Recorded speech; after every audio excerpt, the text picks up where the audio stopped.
ఆచితూచి మాట్లాడాలంటున్నావు కాబట్టి phone tapping విషయం మనం అది మర్చిపోకూడదు. ఎందుకంటే ఫోన్ ట్యాపింగ్ కేసులు ఈ నెలాఖరులో చార్జ్ షీట్ వేసే అవకాశాలు చాలా చాలా ఎక్కువగా కనిపిస్తూ ఉన్నాయి. ఇప్పటి వరకు 600 మందికి పైగా స్టేట్మెంట్స్ రికార్డు చేసింది సిట్ టీమ్. ఈ కేసులో సాక్షుల వాంగ్మూలాలు కీలకమనే చెప్పాలి.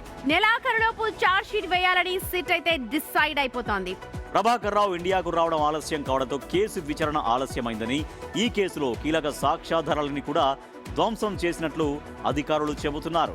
ఆంధ్రప్రదేశ్ చెందిన రాజకీయ నేతలతో పాటు పోలీసు ఉన్నతాధికారుల ఫోన్లు కూడా ట్యాప్ అయినట్లు తాజా విచారణలో గుర్తించిన విషయం తెలిసిందే. ఏపీకి మాజీ పోలీసు ఉన్నతాధికారి ఏబి వెంకటేశ్వరరావుతో పాటు మరికొంతమందిని సాక్షులుగా స్టేట్మెంట్ రికార్డు చేశారు. రైట్, మా ప్రతినిధి రాణా జాయిన్ అవుతున్నారు. రాణా, ఫోన్ ట్యాపింగ్ వ్యవహారం ఎంత సంచలనం సృష్టించిందో ప్రత్యేకంగా చెప్పాల్సిన అవసరం అయితే లేదు. అయితే ప్రస్తుతం నెలాఖరులో చార్జ్ షీట్ వేస్తామంటున్నారు. దీనిపైన ఏంటి ఒకసారి మొత్తం ఓవరాల్ గా బ్రీఫ్ చేయండి.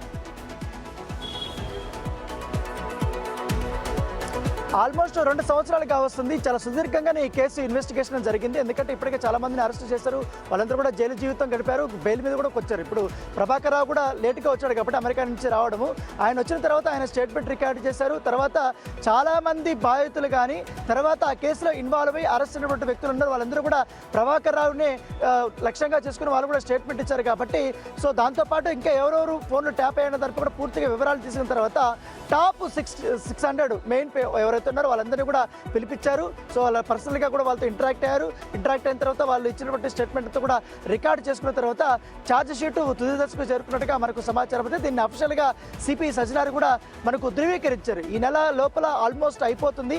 సో ఇప్పటికే మేము చాలా కీలకమైనటువంటి ఆధారాలు కూడా మేము సేకరించాం. మొదట్లో ఈ నిందితులందరూ కూడా ఈ డేటానంతా కూడా మొత్తం డిలీట్ చేశారు, ఎక్కడంటే అక్కడ స్మాష్ చేశారు. కాబట్టి కొంతవరకు రిట్రైవ్ చేయగలుగుతాం. లేకపోతే ఈ బాధితుల నుంచి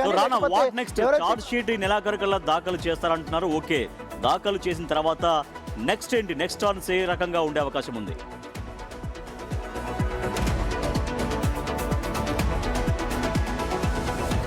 ఛార్జ్ షీట్ దాఖలు చేసిన తర్వాత ఆల్మోస్ట్ ఇంకా నోటీసులు ఇస్తారు. ఎవరైతే నిందితులుగా చేర్చబడ్డారో వాళ్ళకందరికీ కూడా మరోసారి నోటీస్ ఇస్తారు. దీనిపైన కూడా ట్రయల్స్ కూడా స్టార్ట్ అవుతాయి. అఫీషియల్గా ట్రయల్స్ అనేది ఇంకా మొదలు కాబోతున్నాయి. సో అప్పుడు బీఆర్ఎస్ సంబంధించిన కీలక నేతల యొక్క పేర్లు కూడా బయటపడ్డాయి. కాబట్టి వారు కూడా నోటీసులు ఇచ్చే అవకాశం ఉన్నట్టుగా మనకు సమాచారం అవుతుంది. సో చూసాం మనం దాదాపు ఈ 2 సంవత్సరాల నుంచినే ఎంతమంది ఆల్మోస్ట్ ఇటు బండి సంజయ్, తర్వాత ఇటు ఈటల రాజేందర్, ఇటు రఘునందన్ రావు, ఇటు బీజేపీ నుంచి సంబంధించి ఇంకా కాంగ్రెస్ పార్టీ నుంచి చెప్పాల్సిన అవసరం లేదు.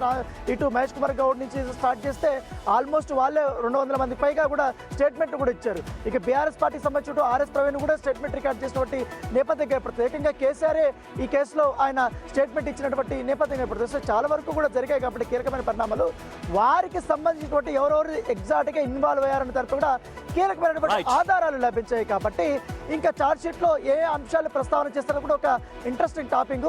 సో చూడాలి ఎవరిని అరెస్ట్ చేస్తారో తదుపరిగా అనేది కూడా వేచి చూడాల్సిన అవసరం ఉంది. Right, thank you Rana. గత 2 సంవత్సరాలుగా సాగుతోంది యాక్చువల్గా బీఆర్ఎస్ ప్రభుత్వంలో. ఆ సమయంలో ఎదుర్కొన్నటువంటి పెద్ద ఆరోపణ ఇది ఫోన్ ట్యాపింగ్ జరిగిందనేది.